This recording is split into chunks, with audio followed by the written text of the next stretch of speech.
Tangina mga boss, naloko na. Mismong yung Pangulo na si Bongbong Marcos, dinipensahan pa yung pag-zero sa budget o subsidy sa PhilHealth. O pakinggan natin mismo yung sinabi niya.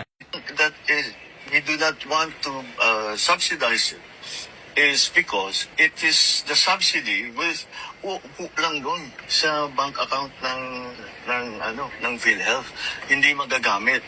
Marami.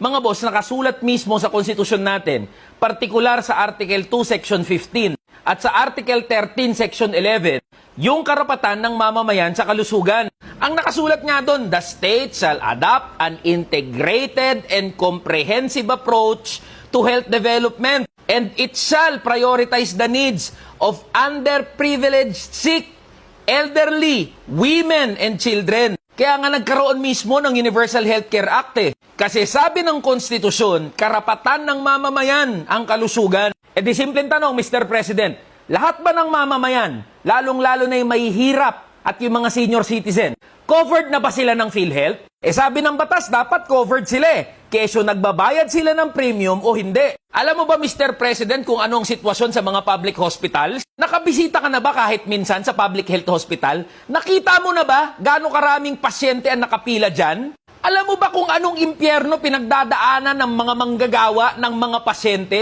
para lang makakuha o maka-access sa PhilHealth services? Alam mo ba na halos gagarampot, mumo yung naibabawas sa bill gamit yung PhilHealth? Alam mo ba yon, Mr. President? Sure ako hindi mo alam yan, kaya yan mga pinagsasabi mo. Tapos ang ginawa ng Senado at Kongreso, siniro yung budget o yung subsidy sa PhilHealth. Tapos ikaw bilang Pangulo, kinunsinti mo pa.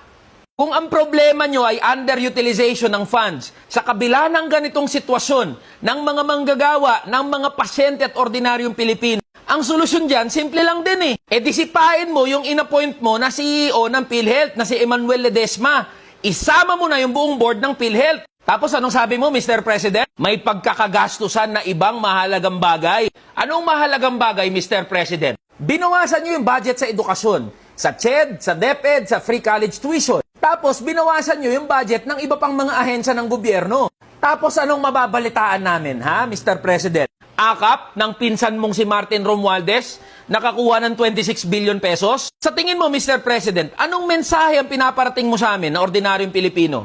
Naming mga manggagawa at PhilHealth members, na mas mahalaga yung akap, yung ayuda ng mga politiko, kaysa kalusugan ng mamamayang Pilipino? Ganon ba, Mr. President? Gago ka pala talagang presidente ka Mga boss, huwag tayong pumayag dito sa sinabi ni Bongbong Marcos, tsaka ng mga senador at congressman. Labanan natin to, kalampagin natin silang lahat. Buhay at kalusugan nating mamamayang Pilipino ang nakataya dito.